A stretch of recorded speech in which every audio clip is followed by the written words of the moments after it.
Assalamualaikum, apa khabar semua? Okey, cikgu harap kamu semua sihat. Okey, berjumpa kita lagi dalam kelas sejarah tahun 5. Pada hari ini kita akan belajar tajuk Agama Persekutuan Malaysia. Cikgu akan menerangkan kedudukan agama Islam dalam pentadbiran negeri-negeri Melayu sehingga merdeka dan menjelaskan kedudukan agama Islam sebagai agama persekutuan. Semua dah bersedia? Jom kita ke kelas Cikgu Zima.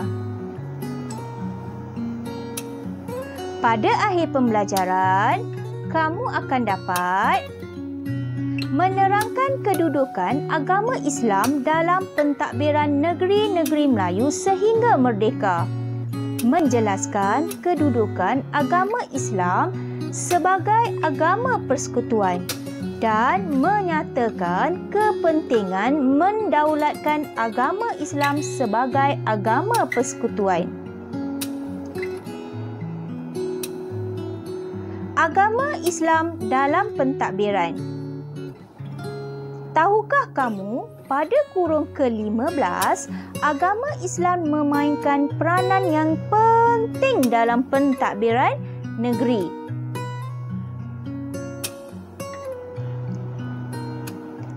Hukum Kanun Melaka menjadi rujukan dalam pentadbiran semasa zaman Kesultanan Melayu Melaka.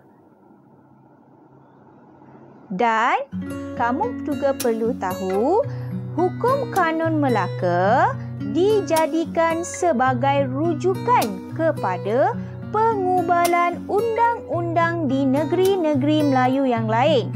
Contohnya seperti Hukum Kanun Pahang dan Undang-Undang 1999 Perak. Okey, jelas? Okey, cikgu bagi contoh. Okey, yang ni contoh ni pun ada dalam buku kamu. Okey, sama juga dengan yang cikgu buat 3 segi tadi, yang mana di sini kamu lebih jelas nampak. Pada zaman Kesultanan Melayu Melaka, okey, Hukum Kanun Melaka dijadikan sebagai rujukan. Okey, bagi negeri-negeri Melayu yang lain, okey, mereka menggunakan Hukum Kanun Melaka ni sebagai rujukan kepada pengubalan undang-undang di negeri mereka, yang mana Hukum Kanun Pahang dan Undang-Undang 99 Perak digubal berdasarkan rujukan daripada Hukum Kanun Melaka. Cikgu harap jelas ya kat situ. Okey, kenapa perlunya undang-undang dalam kehidupan manusia? Okey, perlu kenapa? Sebab dengan adanya undang-undang, ia dapat mengawal kehidupan manusia ke arah yang lebih baik. Okey. Cikgu akan jelaskan sedikit, okey, pada zaman penjajahan. Okey, pada zaman Kesultanan Melayu Melaka, kemudian kita akan masuk pada zaman penjajahan yang mana negara kita pernah dijajah oleh kuasa-kuasa barat. Okey, kuasa-kuasa barat ni senang je. Bila sebut je kuasa barat tu orang putih lah. Okey, senang cerita orang putih. Okey, yang mana kuasa-kuasa barat ni terdiri daripada Portugis, Belanda, British. Okey, jadi senang nak ingat. Kalau orang tanya siapa kuasa barat yang pertama? Portugis. PBB. Portugis, Belanda, British. Okey, bila British, Jepun. Jepun bukan kuasa barat tau, dia adalah kuasa Asia. Okey, jadi PBB, JB balik. Bila Jepun kalah, British ambil alih balik menjajah negara kita sebelum kita merdeka. Okey, jadi pada zaman penjajahan Portugis dan Belanda ni, kuasa barat yang pertama dan kedua ni, okey, di Melaka, undang-undang Islam boleh diamalkan. Maksudnya kalau kau nak amalkan boleh. Okey, dia masih lagi amal lah.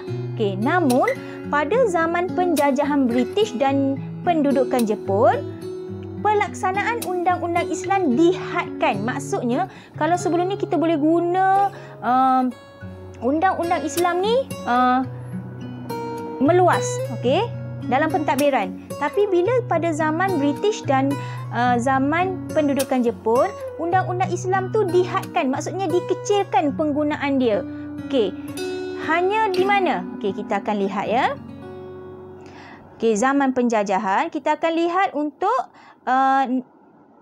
zaman penjajahan British, yang mana Sultan menjadi ketua agama Islam dan adat istiadat Melayu di negeri masing-masing.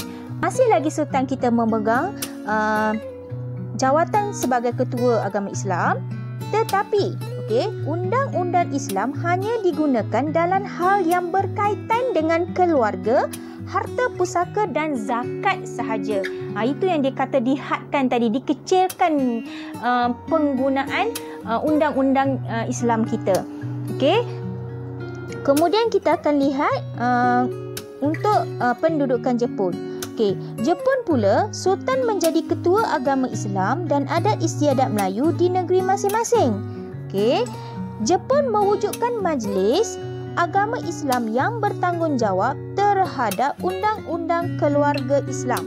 Okey, maksudnya kat sini, okey, dia dah hadkan penggunaan undang-undang agama Islam, yang mana Jepun mewujudkan majlis agama Islam yang bertanggungjawab terhadap undang-undang keluarga Islam sahaja.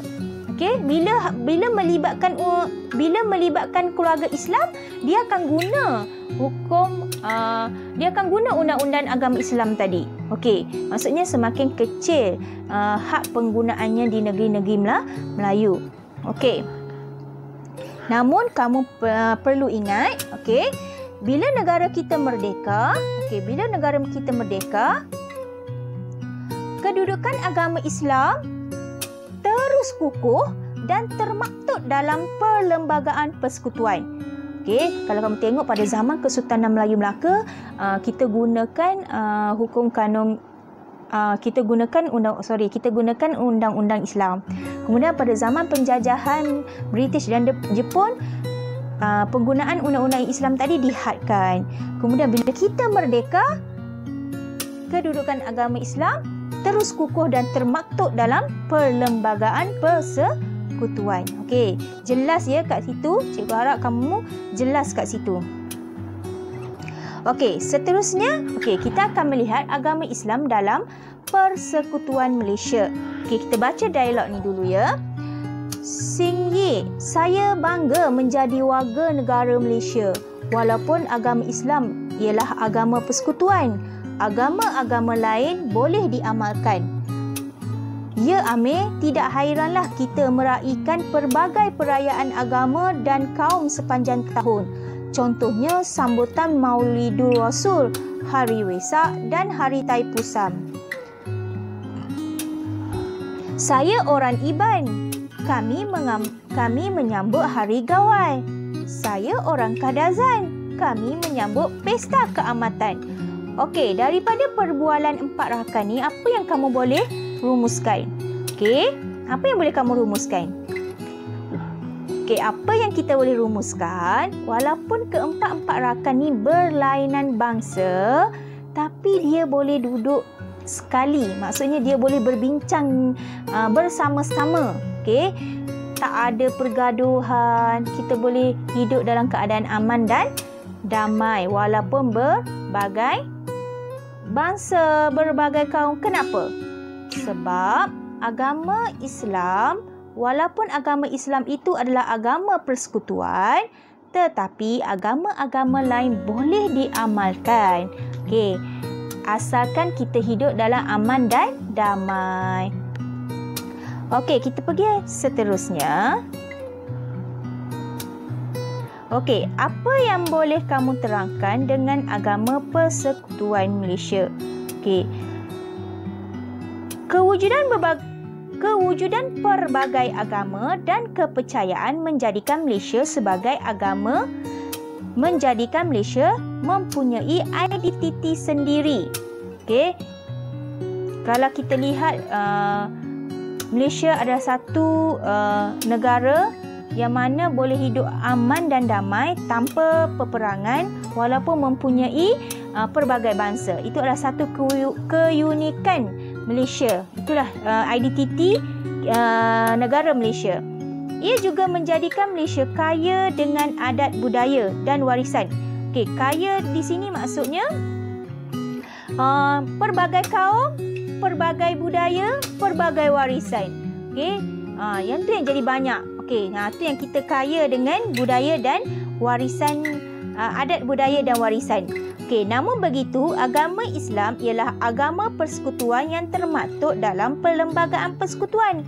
Okey, itu yang kamu kena faham. Agama Persekutuan Malaysia ialah agama yang termaktub dalam perlembagaan. Okey, semua jelas ya? Apakah kepentingan menghormati agama Islam sebagai agama persekutuan? Apa kepentingan kita menghormati agama Islam sebagai agama persekutuan? Okey, agama Islam sebagai agama persekutuan penting dihormati kerana ia sudah termaktub dalam Perlembagaan Persekutuan,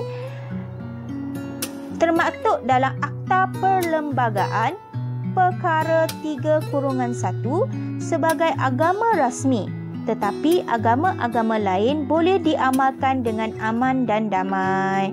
Okey, satu lagi, kenapa pentingnya kita menghormati agama Islam sebagai persekutuan?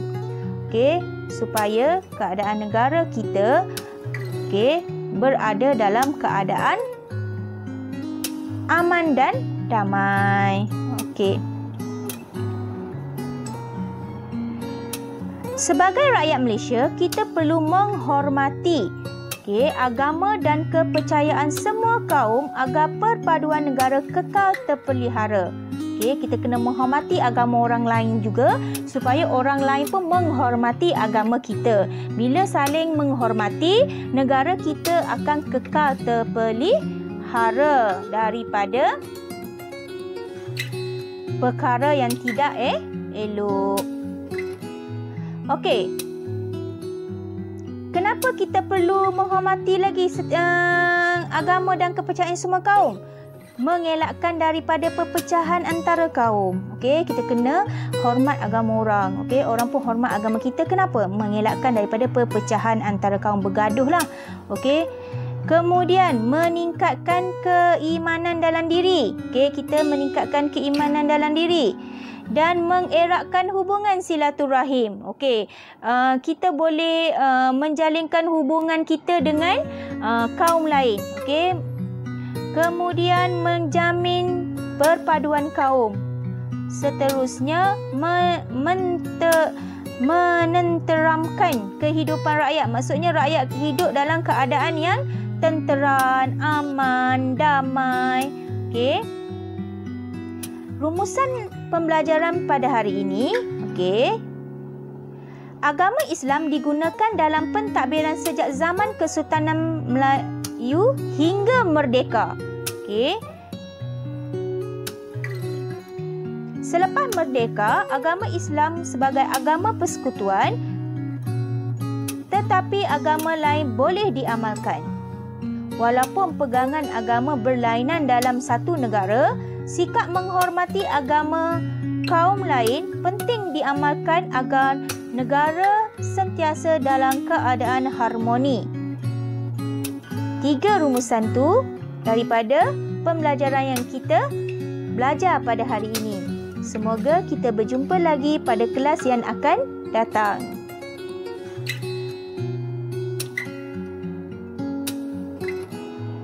Sekian, terima kasih. Jangan lupa ya. Jika kamu rasa video ini dapat memberi manfaat kepada kawan-kawan yang lain, mohon share, subscribe, dan like. Terima kasih semua. Jumpa lagi dengan cikgu pada masa yang akan datang. Bye-bye.